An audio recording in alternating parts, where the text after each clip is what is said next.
Myles Garrett, with 33 tackles for loss, was good enough for second all-time in NFL histories for tackles for loss in a season. And Max Crosby, with 28, was good enough to tie for fifth all-time in NFL history.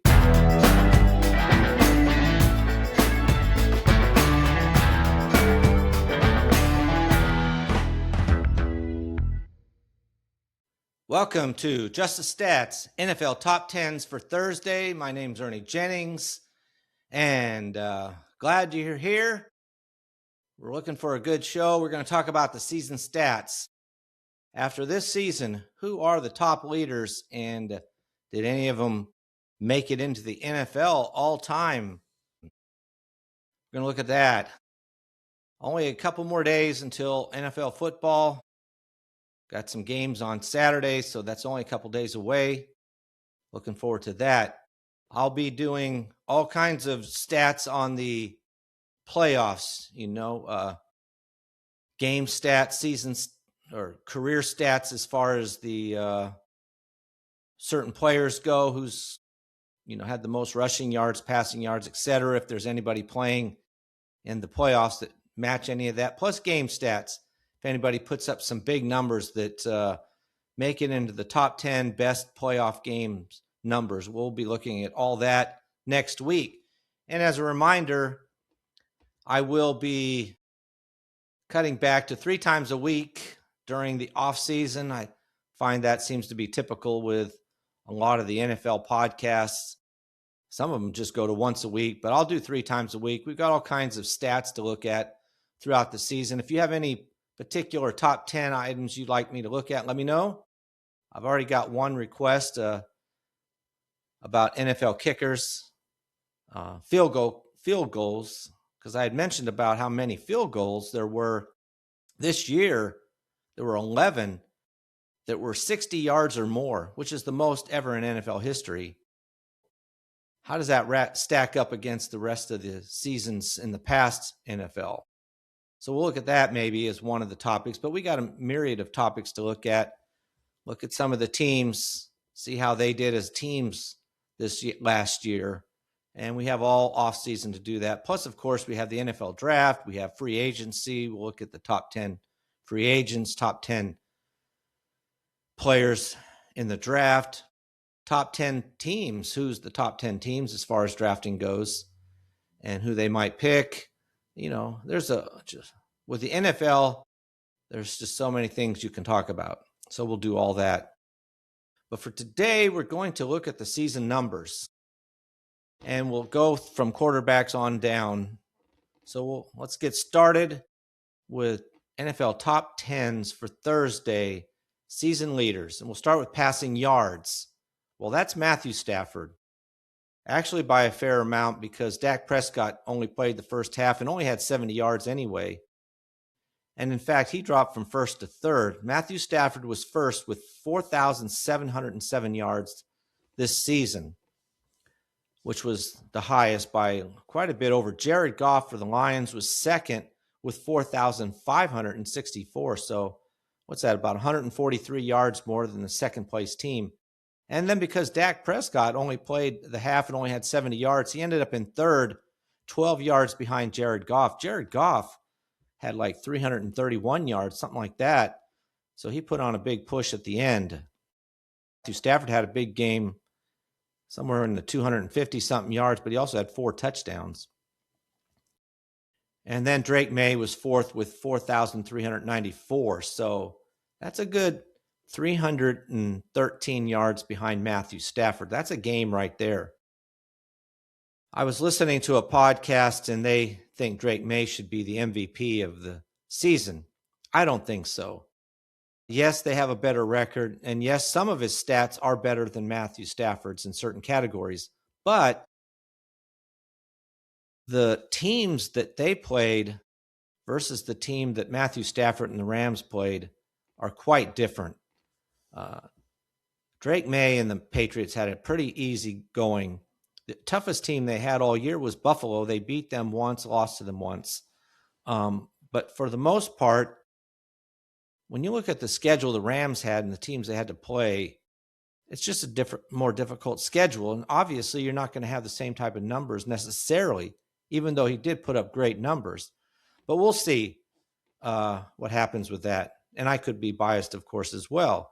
I mean, I just think he had a tremendous season, and Drake May did. I mean, if Drake May wins it, he probably deserved it as well. Those two players right now are definitely the candidates. All right, that's a passing yards. I won't go through all 10. If you want to see all 10 players that made it into the passing leaders for this past season, yeah, you can watch this on Just the Stats NFL on YouTube, and you can see the charts. I'll put all these charts up there. Now, passing touchdowns. This is where Matthew Stafford just crushed everybody. 46 passing touchdowns for Matthew Stafford. Jared Goff was second with 34. It's pretty interesting to me that in passing yards and touchdowns, it's Stafford and Goff. These are the two quarterbacks who a few years ago switched teams. Stafford coming from the Lions to the Rams and Goff going from the Rams to the Lions. And here they are both still playing quite well. It's a fairly even trade, except for the fact that Matthew Stafford has won a Super Bowl and Jared Goff has not been able to lead his team to that. And this year, boy, the Lions just did not live up to potential. I'll put it that way. They have a really good team of players, did not live up to their potentials. You'll see this when we go through these numbers. You'll see Lions players all through it. Drake May was third in passing touchdowns with 31. So that's a good 15 touchdowns behind Matthew Stafford. Another, tip toward Matthew Stafford. Now, obviously, in passing, there's all kinds of numbers. Drake May is going to crush him in rushing yards and in some other completion percentage. I don't think he crushes him, but he might be better in that, something like that. But so for Stafford, the fact that he had 46 passing touchdowns was good enough to tie for sixth all-time in NFL history for passing touchdowns in a single season. Looking at interceptions, this was Geno Smith, despite not even playing a couple games. He ended up in first with 17. Tua Tagovailoa, who hasn't played the last few games, was second with 15. Probably the reason they're not up there. Sam Darnold for the Seahawks was third with 14. That's kind of interesting. And in fact, you've got Sam Darnold with 14, Justin Herbert with 13, he's fourth, and Trevor Lawrence with 12, he's fifth. All these players are in the playoffs. So is Bo Nix, who's tied for seventh with 11. So they're all in the playoffs, and yet they're in the top of the top 10 in interceptions. Now, I will say for Trevor Lawrence, most of those interceptions came in the first half of the season. The last half of the season, he had like one. In the last 6 or 7 games, he's had one interception, maybe 2. So primarily, most of them came early on until the light switched on for him. And his season has changed this last 7 weeks. When they've been on this winning streak of 8 games, I believe it is, Trevor Lawrence has played so much differently. All right. I don't know what's going to happen to Tagovailoa. I mean, they benched him, and I really, honestly, I've heard him talk about teams he could go to. I don't know that I'd want to have him on my team as my quarterback. I just don't think so. Now, Cam Ward, when it comes to quarterback sacks, and Geno Smith again tied for the lead with 55. It's kind of deceiving in a way. Justin Herbert was third with 54. They're the only 3 players over 50, in fact. But Cam Ward, I mean, he was up to in the 40s 2/3 of the way through the season. And yet in the last half of the season, or the last third of the season, his numbers dropped way off. He was getting sacked instead of 4 to 7, 8 times a game. He was getting sacked once or twice a game, and some games none. They really figured something out with Tennessee with Cam Ward that slowed this pace down, because he was on a record pace early on, and he just continued to improve. I guess he figured out the offense, throwing the ball more on time than before, but his numbers really dropped. On the other hand, somebody like Justin Herbert started off a little slow, and he picked up pace. He probably would have been the leader in sacks if it hadn't been for the fact that he didn't even play the last game of the season. Now, Cam Ward also was out after the first quarter in that game, so that made a difference as well. Drake May was fourth in sacks 47 times, which is fourth best or worst. Again, looking at some of these quarterbacks, Justin Herbert, 54, Drake May, 47, Trevor Lawrence, 41, Josh Allen, 40, Jared Goff, 38. All these quarterbacks are in the playoffs. So what's that?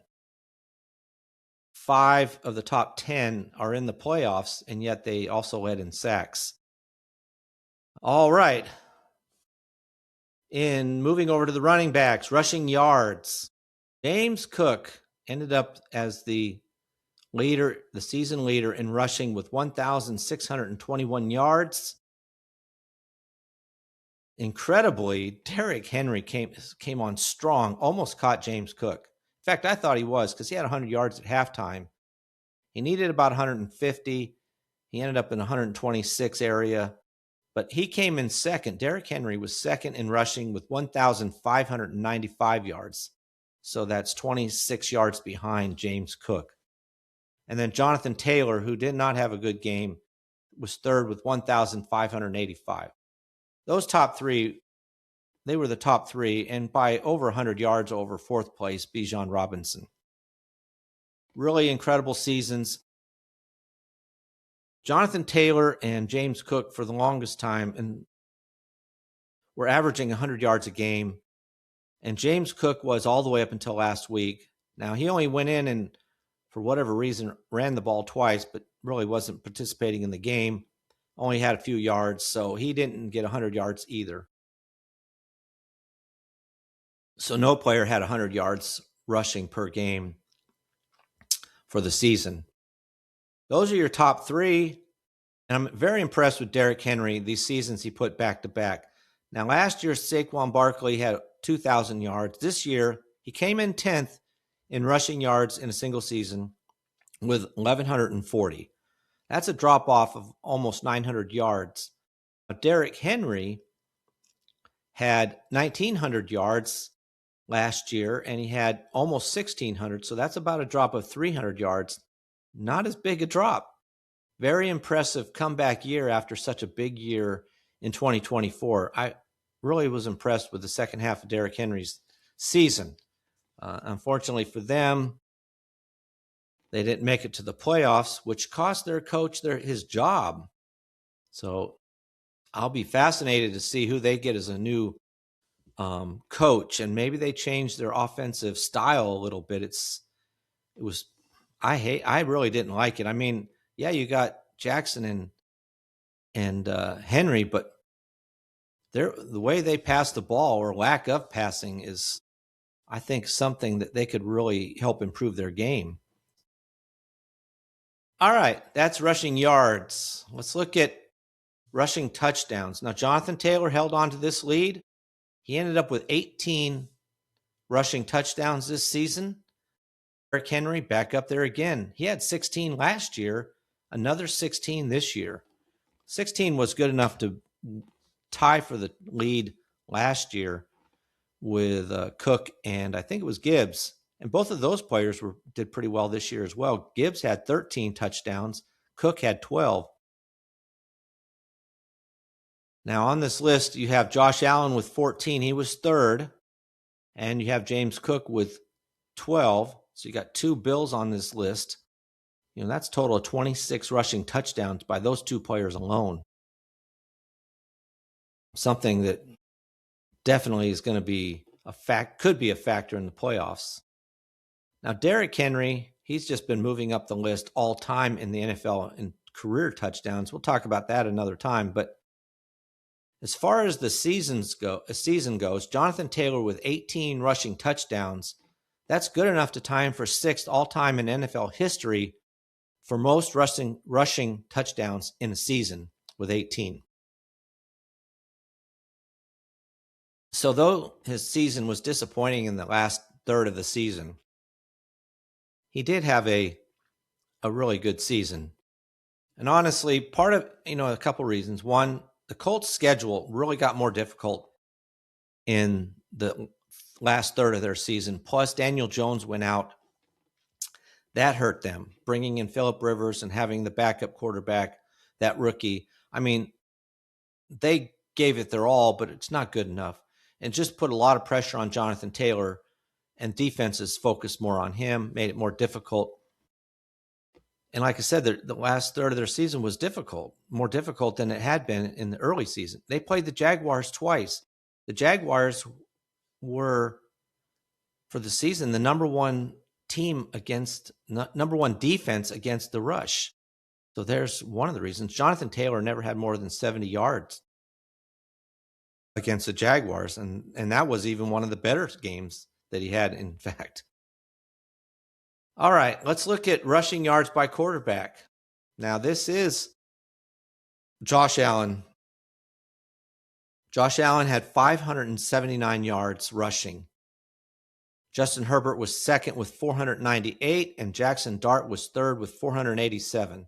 And I've said this many times, I have no doubt that Jackson Dart, if he'd have played the entire season, or most of it, in fact, if they hadn't put Wilson in and just put Dart in right away, this would have been a record that Jackson Dart would have had. He ended up third with 487. Drake May was fourth with 450. Now, on this list, you got Josh Allen, like I said, Justin Herbert, Drake May, Jalen Hurts, Caleb Williams, and Trevor Lawrence, all in the top 10, and they're all in the playoffs. That's 1, 2, 3, 4, 5. 6 of the top 10 quarterbacks in rushing yards are in the playoffs. I think that's significant. And Baker Mayfield's on this list, and his team just missed out because of the fact that the Atlanta Falcons won their last 2 games of the year. And, all right, let's move over to receptions. This was very close among 3 players, but Puka Nacua ends up on the top with 129 receptions this season to lead the NFL in that category. Trey McBride for the Cardinals was second with 126. They both had 119 going into week 18, but Puka Nacua put up 10 catches. Trey McBride had 7. Puka Nacua ends up as the leader. Jamar Chase was third with 125. Now, he could have won if he'd have played another game, but so Puka Nacua missed a game as well, and he still had 129. Jackson Smith-Njigba was third with 119. There were 7 players, which is not as many as last year, I don't think. 7 players that had 100 or more receptions this year. Really, that seems a lower number, even though the high yardage of a couple of them was higher than people last year. Now in receptions, with 129 by Puka Nacua, that's good enough to tie for 7th all-time in NFL history for most receptions in a single season. So good for him. Really an excellent season between him and Stafford. And this is always the way it works. If a quarterback's throwing a bunch of touchdowns or a bunch of yards, as Stafford did, he had over 4,700 yards. Of course, Puka Nacua is going to get a lot of those catches. And he makes some incredible catches too. Now, looking at receiving yards, Jackson Smith-Njigba was able to hold off Puka Nacua, who kept gaining on him. But Smith-Njigba had such a big lead early on, Puka Nacua never really was able to catch him.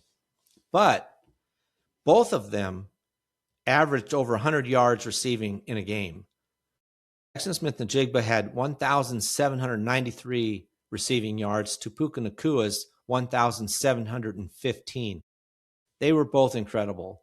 George Pickens was third with 1,429, so almost 300 yards behind Puka Nacua and almost 60 364 yards behind Jackson Smith-Njigba. That's a couple of games, 3 games, in fact, at pace-wise behind those two players. So kudos to Smith-Njigba and Nacua. Both really excellent receivers. Very kind of different to me. Nacua is not as fast.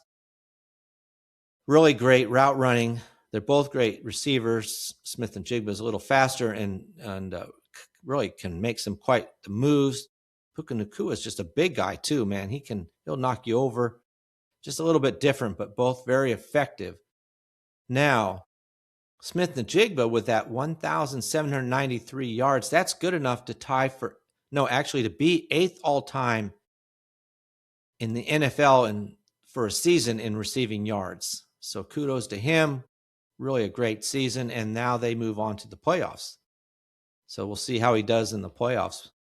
He could be a big key for the Seattle when they go into the playoffs. Let's take a look at receiving touchdowns for a season. Now, Davante Adams won this category with 14 receiving touchdowns. He had 14, though, after 14 weeks, and then he didn't play again, which is unfortunate. He really had a chance to make it in the NFL all-time receiving touchdowns for a single season. He was close, but the fact that he didn't play really hurt him. But he still ended up winning this category by quite a ways over Amon-Ra St. Brown for the Lions, Trey McBride for the Cardinals, and Dallas Goedert for the Eagles. All had 11. Those are tied for second. And as I said, Davante Adams had 14. Now, just to continue to show you how close Smith-Njigba and Nacua were, as I said, they were less than about 70 yards or so difference in receiving yards. And touchdowns, they tied. They both had the same amount of receiving touchdowns at 10. So, which was good enough to tie for 5th. Moving on to receptions by running backs. Christian McCaffrey was able to get to 100 receptions, which, by the way, was one of only 7 players to have 100 receptions this season. He's the only running back, obviously, to do it. He finished 6th in receptions in the NFL, and he finishes 1st as far as receptions by running backs with 102. Bijan Robinson was 2nd with 79. And then Jahmyr Gibbs for the Lions had 77. Kenneth Gainwell ended up with 73. He didn't even make it onto the top 10 for a while, and then he just kept going up and up this list, and then ended up in 4th for the Steelers. Now, that number of 102 receptions was good enough to tie Christian McCaffrey for 4th all-time in NFL history for receptions by running backs in a single season. So, excellent season for him. He's some people's candidate for MVP, but he won't win it. He might get some votes, finish in 4th or 5th or something like that. Now, receiving yards by running backs. This is Christian McCaffrey with 924 yards. I know that they were pushing, but they just couldn't get it done. The teams were too tough and too much focus on him, but he ended up with 924 yards receiving. He wanted to get to 1,000, and so did he have at least 1,000 yards rushing and receiving. Didn't quite make that. Still, obviously, a really good season. He had 924 yards. Bijan Robinson was 2nd with 820, so a little over 100 yards behind. But then there's a big drop down to Jahmyr Gibbs, who was 3rd with 613. That's another 200-yard drop from Gibbs to Robinson and 300 yards from Gibbs to McCaffrey. It's huge. And the same thing happens when you go from Gibbs to Achane. Devon Achane for the Dolphins was 4th with 488. That's over 125 yards behind Gibbs. It's just a huge drop. Those 4 players drop, big drop, big drop, big drop. And then after Achane, it's very close all the way from 4th to 10th. In fact, Kenneth Gainwell was 5th with 486, only 2 yards behind Devon. Pretty impressive seasons, actually, by McCaffrey, Robinson, and Gibbs, to be honest. All three of them really had some excellent seasons as far as receivers go. And they're such valuable weapons. I mean, I really love to watch the way Robinson runs. I think next year he could lead in all these categories. I do like him even over Gibbs. And of course, I like Christian McCaffrey, but he's starting to get up there a little. He's older than these two guys. So we'll see how he does next year as he puts another year under his belt. Now, looking at yards from scrimmage,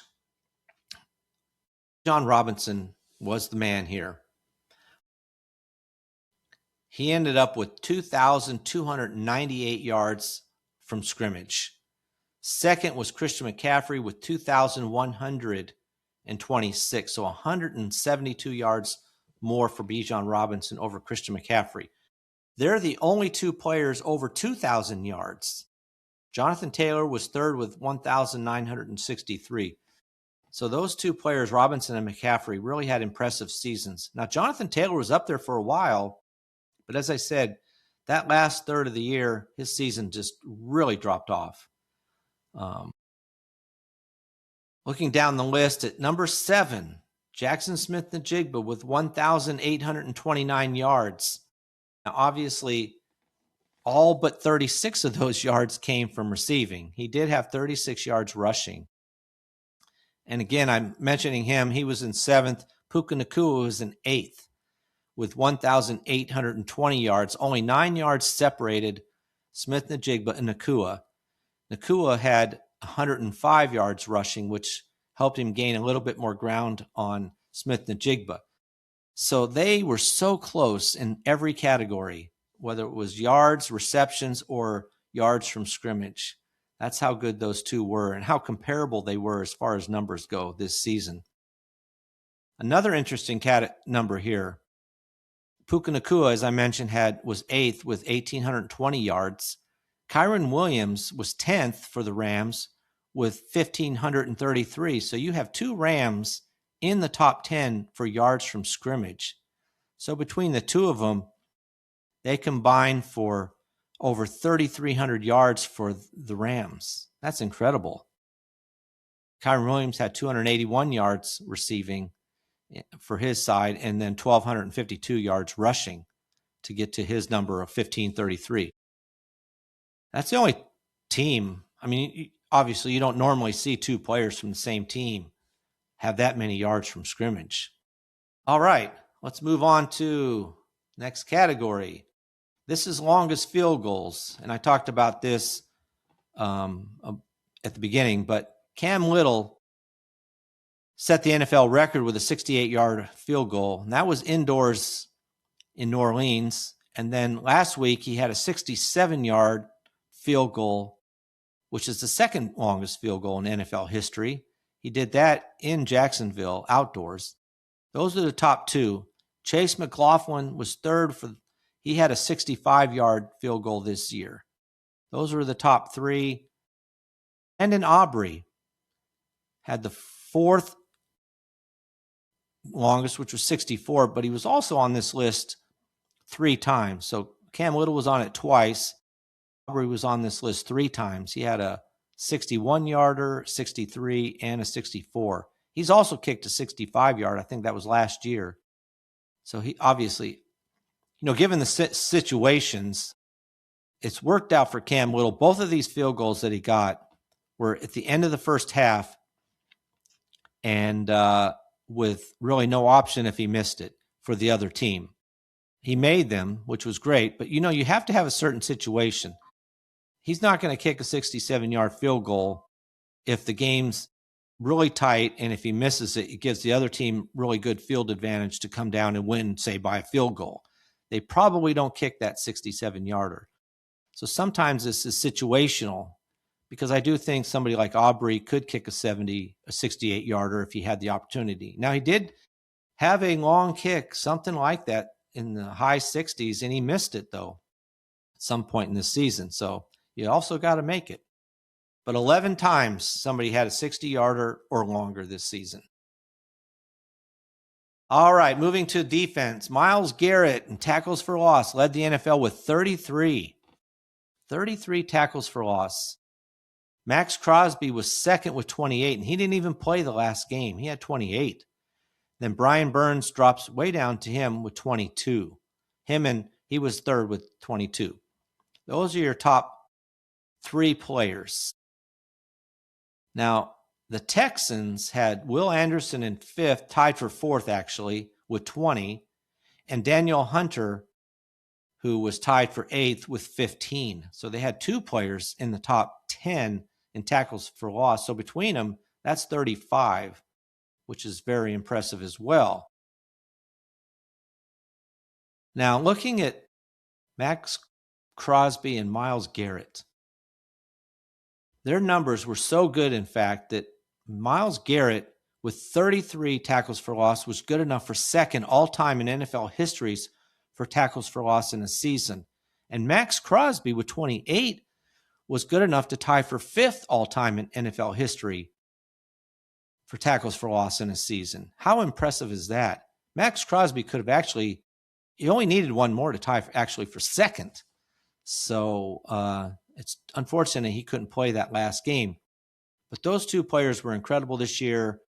And to have 2 players make it to the top 10 all-time in NFL history in the same season is impressive for those 2 players. You know, Raiders did a good job of paying Max Crosby what he needed to be paid, because he is the star of their team on defense for sure. We'll see what happens to that team, because they fired their coach as well. Hopefully they get somebody in there that can present an offense that's not from 1962 and have just a better team all the way around. All right, last category, and obviously a huge one, and that's sacks. And everybody knows Myles Garrett set the NFL record for sacks. And obviously that was also going to be the number 1 leader in sacks for this season, with 23 sacks for Myles Garrett of the Cleveland Browns. Brian Burns was second with 16.5, so quite a bit of distance between Myles Garrett and Brian Burns. Daniel Hunter for the Texans was third with 15. Those were your top 3 players. Myles Garrett for the Browns with 23, and as I said, that number is good enough to be the number 1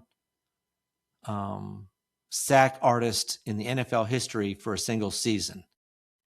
One other fact here with these sacks is, again, the Texans.